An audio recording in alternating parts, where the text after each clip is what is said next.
अपने hi-fi technology लगा के का मान ऐसा ले लो कि ये संकट। हाँ, 7 मिनट खराब करने के बाद कह रहे अब मैं इसमें अपनी हाईफाई टेक्नोलॉजी लगाता हूं। ये गणित है भैया, इसमें हाईफाई टेक्नोलॉजी नहीं काम करती, दिमाग काम करता है। दिमाग होना चाहिए, मां सरस्वती की कृपा होती है तब जब हम सही रास्ते पे चलते हैं, तब दिमाग में तरीके आते हैं। और आप अगर ये सोचते रहे नहीं नहीं नहीं मैं तो नंबर 1, मुझे सब आता है, सवाल एक जरा सा दे दिया जाता है, आपका दिमाग घूम जाता है। अब मैं जब यार बड़ा सवाल है, जब उसने कंचों को 32 बच्चों में बराबर बराबर बांटा तो पाया कि 4 कंचे बच गए। अगर उसने कंचों को 41 बच्चों और 48 बच्चों में बराबर बांटा तो उसके पास 13 और 20 कंचे बचे। लेकिन जब उसने 53 बच्चों में बराबर बराबर बांटा तो एक भी कंचा नहीं बचा। नंदन के पास स्टार्टिंग में जितने कंचे थे उनकी संख्या किसके बीच हो सकती है? यार यहाँ ना मुझे परेशान करने का काम कर रहा है एग्जामिनर। अगर सवाल ये पूछा होता बताओ नंदन के पास कंचों की संख्या क्या थी तो डायरेक्ट ऑप्शन से चेक हो जाता, पर यहाँ डायरेक्ट है ही नहीं। बोला आंसर जो आएगा बता इनमें से किसके बीच आएगा, लंका लगा तू अपनी। तो ये सवाल ना बड़ा अच्छा है। नंदन के पास कुछ कंचे अगर 32 बच्चों में बराबर बराबर बांटूंगा तो 4 कंचे बच जाएंगे, यानी कि रिमाइंडर 4 बचेगा। कंचे ऐसे होंगे कि 32 से बांटोगे तो 4 शेष बचेगा। 41 बच्चों में बांटेंगे मेरे भाई तो कितना रिमाइंडर बचता है? 13।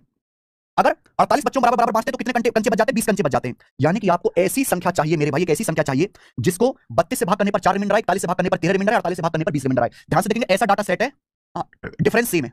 32 4 का डिफरेंस 28 है, 41 से 13 28 कम है, 48 20 का डिफरेंस 28 है, डिफरेंस सेम है। अगर डिफरेंस सेम आ रहा है तो संख्या क्या होगी मेरे भाई? 32 31 32 41 और 48 का एलसीएम। पहले आप इनका एलसीएम लो, क्या आएगा भैया? 32 और 48 का एलसीएम तो 96 आ जाएगा। 32 या 96, 48 दूनी 96 और 41 का गुणा 41, ये एलसीएम आएगा मेरे भाई। 96 गुणा 41 कितना आएगा? पहले 96 की हम लोग 40 में गुणा करते हैं तो 36 और 240 3840, 3840 में हम लोग 96 जोड़ लेते हैं 3940, 3940 से 4 कम कर लेते हैं 3936, तो ये आ जाएगा एलसीएम। एलसीएम मल्टीप्लाई बाय के, एक नेचुरल नंबर है माइनस कॉमन डिफरेंस आएगा जी 28। ये है ये संख्या की स्टैंडर्ड फॉर्म है। ये वो संख्या है जो 32 41 48 से भाग करने पर 4 13 20 रिमाइंडर देगी। ठीक है जी, गुणा ठीक है मैंने 3600 3840 में 96 जोड़ना, पहले 100 जोड़ना, 39 4 कम कर लिया। ठीक है जी, तो यहां तक बात बनी। अब मेरे भाई के क्या, के एनी नेचुरल नंबर के का मान ऐसा लेना है कि 53 से डिवाइड करने पर कोई भी कंचा ना बचे, यानी कि 53 से पूरा पूरा डिवाइड हो जाए। 53 से पूरा पूरा डिवाइड हो जाए, के का मान ऐसा लेना है। अब एक बात आप समझो मेरे भाई, के का मान नेचुरल नंबर हो गया तो 1 या 2 या 3 या 4, ऐसा तो कुछ और तो कुछ होगा नहीं, दशमलव में तो होगा नहीं। अगर ये सारे ऑप्शन देखो तो ये 7800 के करीब है सारे ऑप्शन। तो मैं के का मान ऐसा मैं सॉल्व ही ना करूं सवाल को, मैं अपने हाईफाई टेक्नोलॉजी लगा के का मान ऐसा ले लूं कि ये संख्या 7800 के नजदीक आए भाई, क्योंकि जो भी नंबर होगा इसी स्टैंडर्ड फॉर्म का होना चाहिए। ऑप्शन से पता चला 7800 के नजदीक होना चाहिए, तो के का मान मुझे 2 रखना पड़ेगा कि 3900 का दुगना 7800।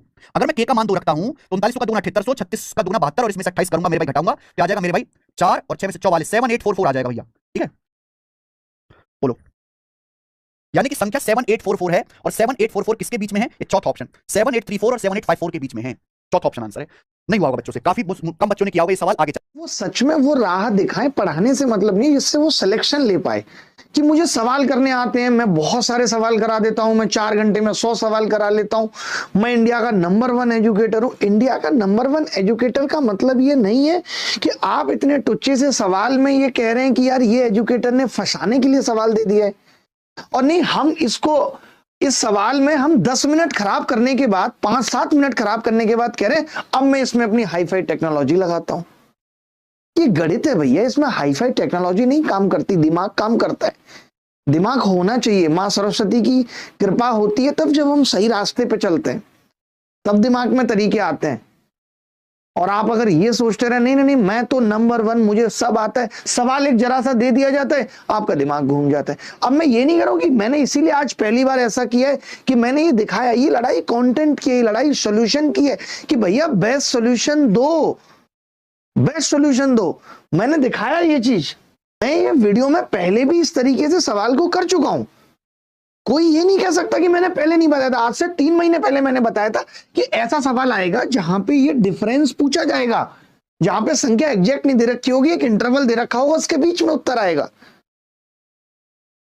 तो बड़ा खराब लगता है कि बच्चों को आज सही चीजें नहीं परोसी जा रही हैं। हम पता नहीं किस एटीट्यूड में हैं कि हमें आता भी नहीं है, हम सीखना भी नहीं चाहते। तो सबसे रिक्वेस्ट रहेगी यही, सब शिक्षकों से भी यही रहेगी कि अगर हमें कोई चीज नहीं आती तो हमें दूसरे से सीखने में कोई बुराई नहीं है। सब कुछ तो सीखा ही है, ये भी सीख लेना चाहिए, अच्छी चीज है, अच्छी अप्रोच है, लेकिन ये आ नहीं सकती, ये सीखने की चीज ही नहीं है।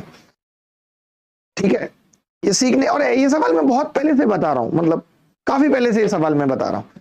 तो चलिए कोई बात नहीं, खैर, बट मैं लेके आता हूं एनटीपीसी के सवालों को और मैं बताता हूं कि तोड़ना सीखना पड़ेगा।